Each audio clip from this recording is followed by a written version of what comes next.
कभी ऐसे ऐसे करने लगते हैं, कभी कुछ और करने लगते हैं। दो एक्टर आ गए, एक वहाँ एक्टर है, एक यहाँ एक्टर है। कभी रोने लगते हैं, कभी हंसने लगते हैं। उसी की जनता सुधाकर सिंह को इतने बड़े मैंडेट से जिताने जा रही है कि योगी आदित्यनाथ 1, ओम प्रकाश राजभर 2, दारा सिंह चौहान 3, इनकी क्रेडिबिलिटी पे बड़ा क्वेश्चनिंग होने जा रहा है। माँ की याद आ जाती है, कभी आंसू बहने लगते हैं, कभी पानी पीने लगते हैं। ये वाली एक्टिंग हमारे नेता को नहीं आती, क्योंकि वो सीधे और सच्चे इंसान हैं। याद करिए, पश्चिम में कांवड़िया मरे, आदरणीय राष्ट्राध्यक्ष जी गए, हर व्यक्ति को, मरने वाले को पैसा दे के आए। योगी आदित्यनाथ ने कितने की मदद की? हमारे नेता ने जितनी मदद उत्तर प्रदेश में इन 6 सालों में विपक्ष में रह के की, मैं व्यक्तिगत तौर पे जानता हूँ। किसी की मदद 5 लाख से की, किसी की मदद 2 लाख से की, किसी की 10 लाख से। बेरोजगारी से संवाद क्यों नहीं करते इलाहाबाद में? आपको याद है कितनी बेरोजगारी है? अगर सरकार है तो पहली जिम्मेदारी है कि नौजवानों को रोजगार दे।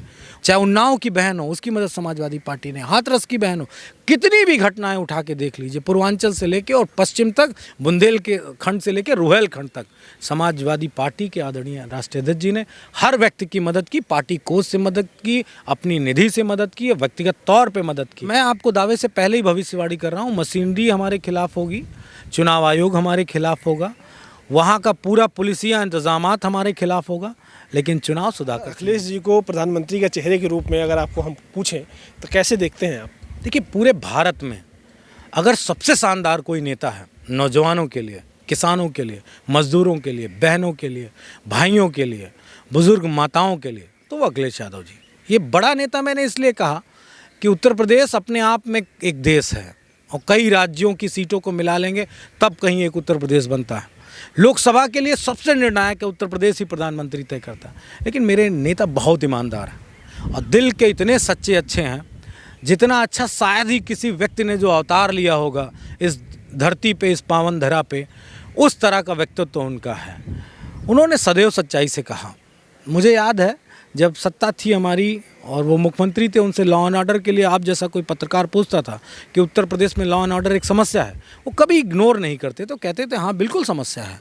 क्योंकि उत्तर प्रदेश तब बीमारू राज्य में था, जब उत्तर प्रदेश के पास पुलिसिंग व्यवस्था नहीं थी, जब उत्तर प्रदेश पुलिस के पास यूपी 100 जैसी व्यवस्था नहीं थी, 10-90 जैसी व्यवस्था नहीं थी, इतनी पुलिस की गाड़ियां नहीं हुआ करती थी जो हर चौराहे पे खड़ी हो, इतना बेहतर पुलिस का रिस्पांस सिस्टम नहीं था।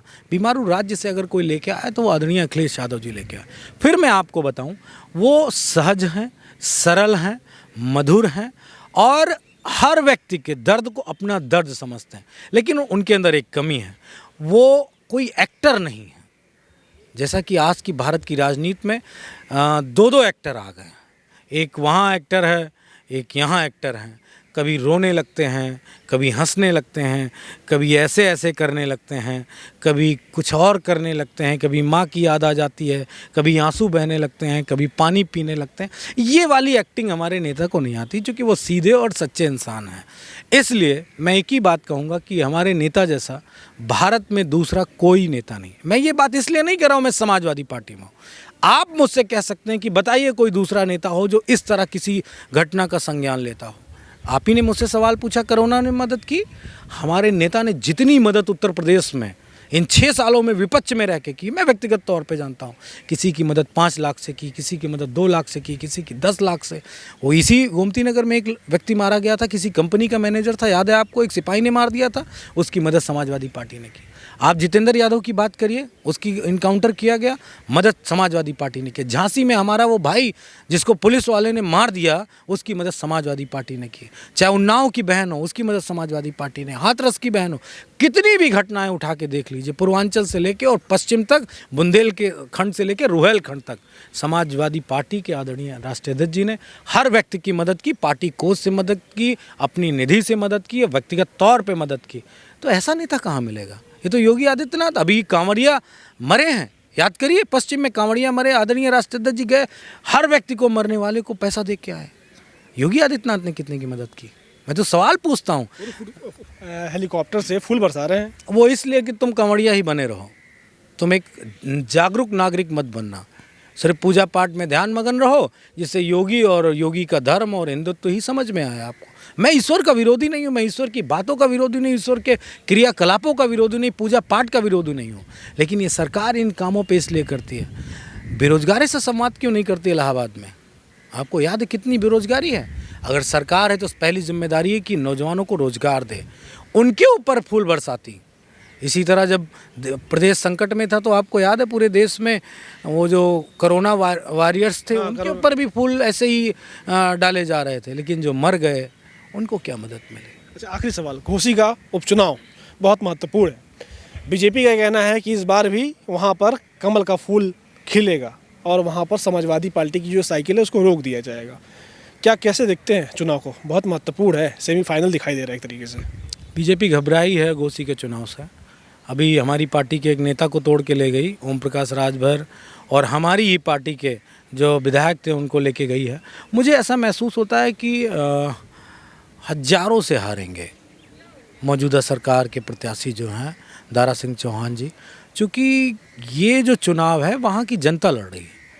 और मैं आपको दावे से पहले ही भविष्यवाणी कर रहा हूँ, मशीनरी हमारे खिलाफ होगी, चुनाव आयोग हमारे खिलाफ होगा, वहाँ का पूरा पुलिसिया इंतजामात हमारे खिलाफ होगा, लेकिन चुनाव सुधाकर सिंह जीतेंगे, बड़े मार्जिन से जीतेंगे। और मुझे ऐसा महसूस हो रहा है कि योगी आदित्यनाथ 1, ओम प्रकाश राजभर 2, दारा सिंह चौहान 3, इनकी क्रेडिबिलिटी पे बड़ा क्वेश्चनिंग होने जा रहा है, ऐसा मैं महसूस कर रहा हूँ। अच्छा, एक आप ओम प्रकाश राजभर की बात कह दिए तो एक बात बड़ा सामने आ गई।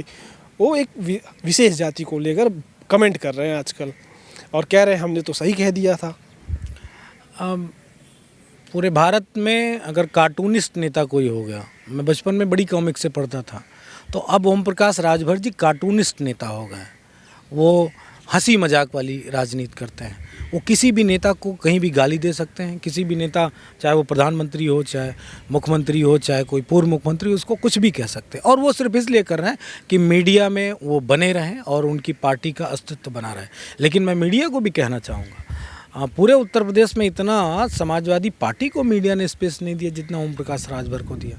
शायद मेरे ख्याल से राजनीति और पैटर्न ऑफ पॉलिटिक्स लीडर का क्या होना चाहिए, जैसे मैंने अपने नेता के बारे में बताया कि my leader is not actor, he is a leader. तो लीडर को शायद लोग नहीं पसंद करते हैं, अब एक्टर को लोग पसंद करते हैं। तो उसी कड़ी में कार्टूनिस्ट नेता के रूप में ओम प्रकाश राजभर हैं। खैर, वो तो ओम प्रकाश राजभर अपने ही समाज के लोगों को गंदी गंदी गालियाँ अरुण राजभर से लेके चवन्नी और चिल्लर बोल रहे हैं। मैंने एक डिबेट में सुना, अरुण राजभर ने राजभर के दूसरे नेताओं को चवन्नी और चिल्लर कहा। क्या कभी आपने अखिलेश जी के मुंह से, मेरे मुंह से कभी यादव समाज के लिए इस तरह की बातें कही? बीजेपी में भी तमाम नेता हैं, सेंट्रल गवर्नमेंट से लेकर यूपी की सरकार में, कभी हमने नहीं कहा। क्यों? क्योंकि हमें राजनीतिक जो दायरा है, जो एक परिसीमा है, उसको हमें ज्ञात है कि किसके लिए क्या कहना चाहिए। इसीलिए मैं हमेशा ईमानदार और सच्चा मुख्यमंत्री योगी आदित्यनाथ को कहता हूँ। ये मेरा और मुख्यमंत्री जी का मानना है कि मैं कह क्या रहा हूँ वो समझ क्या रहे हैं, बेहतर समझते हैं योगी आदित्यनाथ जी।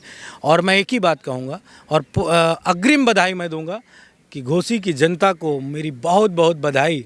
उत्तर प्रदेश का चुनाव, उत्तर प्रदेश के इस उपचुनाव में घोसी की जनता सुधाकर सिंह को इतने बड़े मैंडेट से जिताने जा रही है। बहुत शुभकामनाएं, बहुत बधाई घोसी की महान जनता को।